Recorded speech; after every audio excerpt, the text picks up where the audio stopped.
जनता party आणि राष्ट्रवादी सुनेत्राताई पवार गट आणि काही महायुतींच्या कार्यकर्त्यांचा आहे।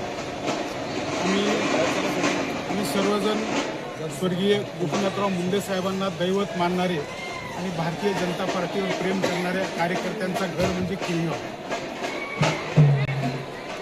2002 पासून आत्तापर्यंत एकदाही किनगावमध्ये जिल्हा परिषद भारतीय जनता पार्टीने हरली नाही, पण यावेळेसचा विजय देदीप्यमान आहे। निश्चितपणानं ज्या कार्यकर्त्यांनी सर्वांनी मेहनत घेतली त्यांचं मनापासून अभिनंदन। आमचा संकल्प आहे जिल्हा परिषदेला ज्या विकास योजना आहेत त्या तर आम्ही निश्चितपणानं राबवू।